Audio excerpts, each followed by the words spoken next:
Všichni jsme se narodili proto, abychom byli šťastní. Takže jestli vám někdo tvrdí něco jiného, tak si nejdřív poslechněte tohle video.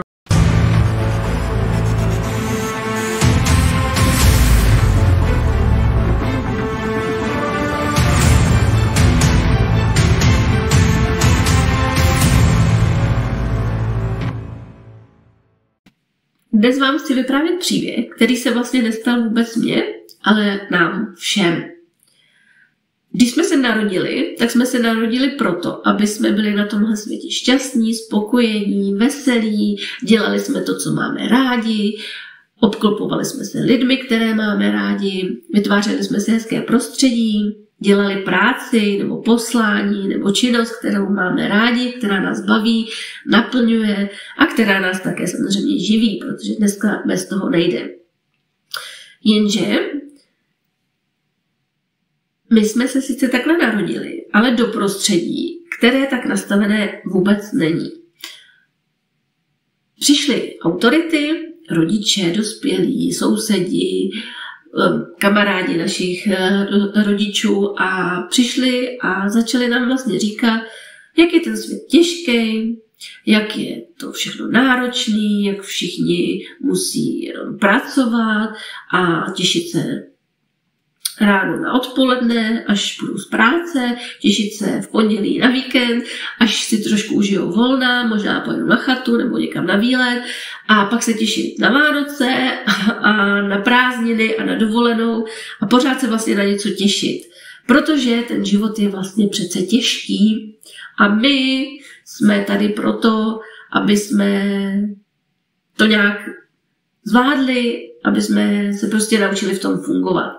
A tohle nám začnou ty dospělí říkat. Možná si pamatujete hlášky typu no jo, to je těžký, nebo hele, na to si zvykej, prostě lepší už to nebude. Takhle to prostě je. Nevymýšlej si, zase si vymýšlíš nějaký blbosti, teď jako na to nemáme peníze, na to nemáme čas. Začnou nám vysvětlovat, že je všechno těžký a co všechno nemůžeme a proč to nemůžeme a že nemáme dost peněz, že nemáme dost času. Začnou nám říkat, počkej, až budeš chodit do školy, tam teprve začnou ty pravý povinnosti, tam teprve uvidíš, co to je ten život. A pak nám začnou říkat, že počkej do dospělosti, až budeš chodit do práce, to si teprve užiješ, to teprve budeš vědět, o čem ten život je, chlapečku, holčičko. A pořád nám říkají, že vlastně je to těžký a že máme být rádi aspoň za ten víkend, za to odpoledne a že se máme pořád vlastně na co těšit, ale že budeme žít vlastně až odpoledne, až o víkendu, až o prázdninách, až na dovolený, že prostě budeme žít, až bude chvilka času pro nás. Ale o tom ten život přece být nemá. My se máme těšit na každou chvíli. My se máme těšit i do té třeba školy, na ty kamarády. Pokud ta škola nebaví, tak jsou třeba jiné možnosti, jaké alternativní školy. My se můžeme vždycky na co těšit, i když teda třeba úplně škola není to místo, kde bych jako zažívala tu zábavu, tak se tam můžu vždycky najít nějaký předmět, který mě baví, nebo ty kamarády, nebo si v tom najít nějakou jako radost, na kterou se těšit i tam do té školy. I když to třeba není úplně super trupr a rodiče prostě trvají na tom, že klasická škola je prostě to jediný a jinak to nejde. Takže vždycky si tam můžeme najít něco hezkýho a samozřejmě si užívat i to, že třeba se těšit aspoň na tu svačinu. A nečekat, že budou potom se, jako vlastně až přijdu z té školy, tak pak se tepak budu bavit, pak budu žít. To samé, když chodíme do práce, tak pokud nás ta práce prostě nebaví a chodíme tam pondělí s odporem a v pátek si ulévíme, že už konečně je pátek, tak to přece můžeme změnit. Nebo když ta práce sice nás baví, ale je tak náročná, že my tam chodíme se stresem a se staženým žaludkem, tak buď to nějak potřebujeme vyřešit, anebo zase tu práci změnit, anebo pracovat sami na sobě, aby jsme měli tu psychiku odolnější a aby jsme tam jako nezažívali ten stres. A pokud to tam nejde jinak, tak tam nemusíme být. Takže vlastně uvědomit si, že ten život není sám o sobě těžký, Ten život si děláme těžký my sami. My sami se vždycky můžeme rozhodnout, jestli budeme tam chodit s odporem, nebo s nechutí, nebo s tím, že prostě musím a musím si s něčím jako vydělávat a musím z něčeho žít, takže musím prostě do té práce chodit, i když bych teda radši dělala něco jiného a jela třeba na výlet. Tak musíme si tam najít něco jako pozitivního. A nebo případně úplně změnit se svůj způsob života a hledat i jiné cesty, které jsou.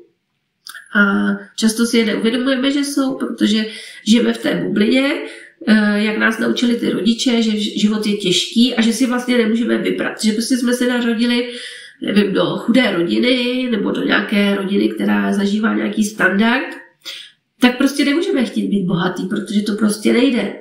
Boháči jsou prostě úplně jiní lidi. Ty si to nakradli, nebo to zdědili, nebo já nevím, co všechno nám ty rodiče říkají, protože oni sami se vlastně nepokusili o bohatství, nebo jiný život, nebo vlastně mít práci, která je bude bavit a naplňovat a užívat si i tu rodinu.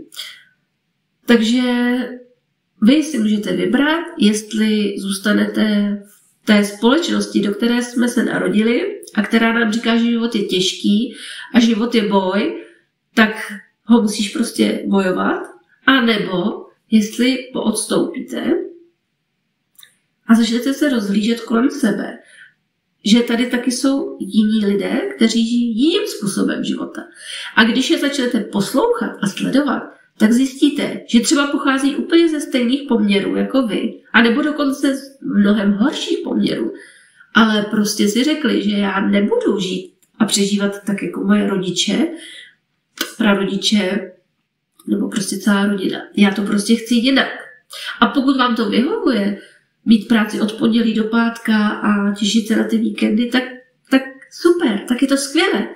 Protože to je taky důležitý, někdo prostě to takhle má.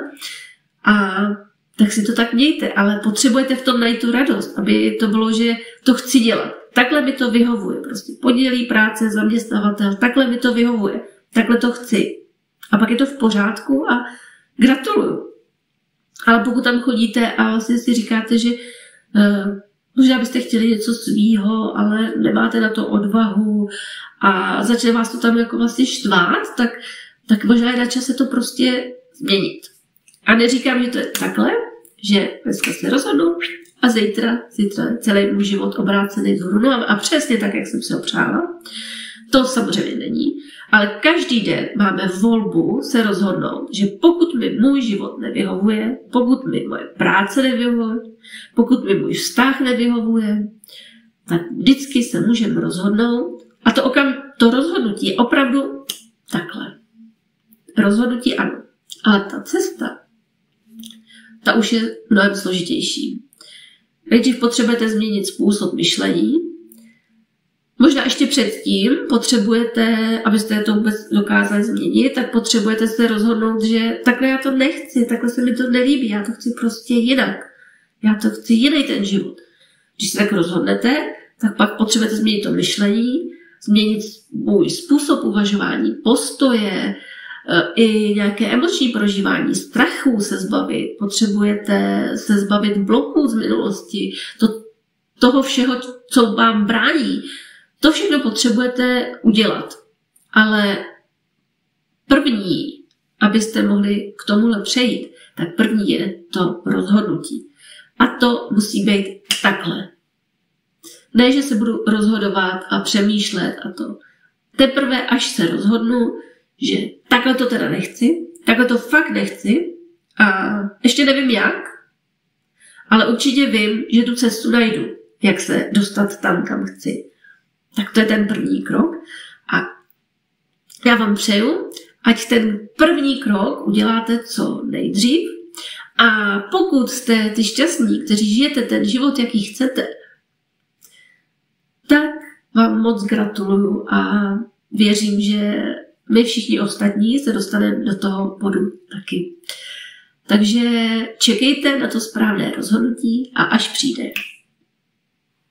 tohle, tak potom jděte do akce a klidně si najděte nějakého průvodce, klidně si to jděte sami, najděte si nějaké rozvojové knížky, najděte si kurzy, cokoliv, co vás bude zajímat a vydejte se na tu cestu, kterou vy chcete žít. Vy chcete žít život, radovat se, být spokojení a ne přežívat. A pokud bych měla být ten průvodce já, tak vás ráda zvu na tu cestu se mnou. Mějte se krásně a přeji krásný den.